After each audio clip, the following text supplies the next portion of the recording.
Hey, it's Jennifer Nicole here. I'm going to be talking about products that I hated, or that I didn't like, or that I didn't like for the reason that I purchased them. So hated is probably a very strong word, but there were some that I felt that way about.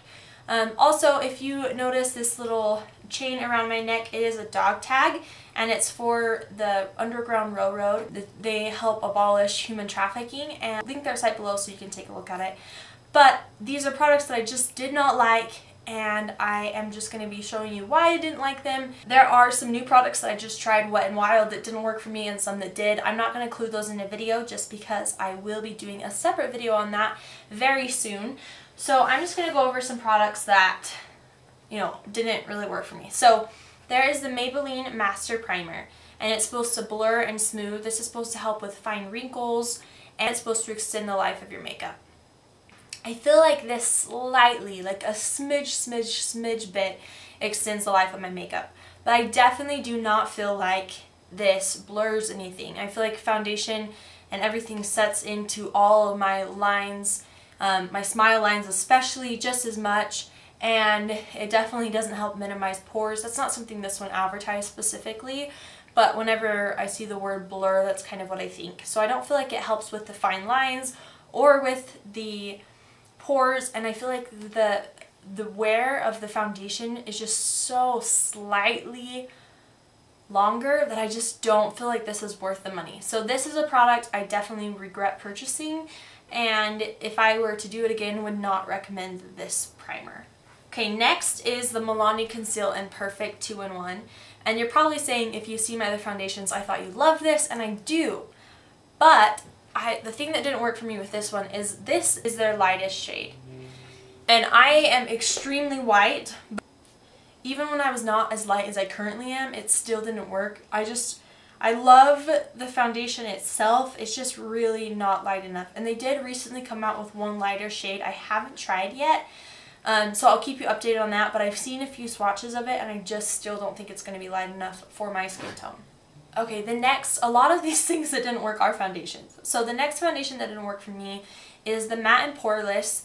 It's supposed to be a poreless foundation, and I have never found a foundation that accentuated my pores so much. This settled into every single pore I had and just like, it just maximized it. So for me, this was just like a complete miss. I know so many people love it. I don't know why. I just honestly don't. I don't get it. Another thing that didn't work, that I have a love-hate relationship with this. And this problem with this cream liner is it's just really gray. Like it's not very opaque.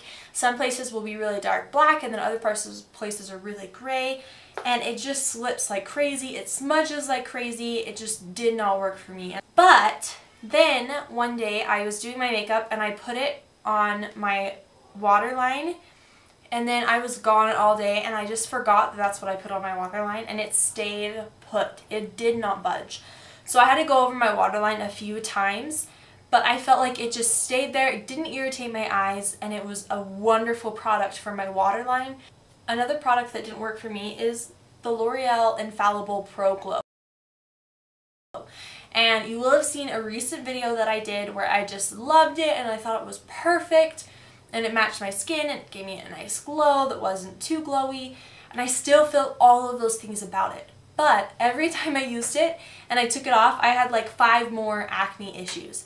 I'm not someone who tends to get acne a lot, but it just broke me out like crazy. Okay, and then this is another thing that is kind of, I've almost used the whole thing, so I can't say that I completely hate it, but this is the Covergirl Ready Gorgeous Concealer. Now, as a concealer, I think that it's awful. So it's just extremely sheer. My skin shows through it. It really doesn't cover anything. But it is a really good concealer if you just want to put it on your T-zone and on your chin and just underneath your eyes to just brighten and lighten everything, as long as you get a shade that's a few shades lighter than your skin tone. It's really good for that. But I do feel like there's other products that do that better, so I will not be repurchasing this, but I use it for that since that's what I have and it works fine. So I hope this helped you in kind of knowing products not to buy.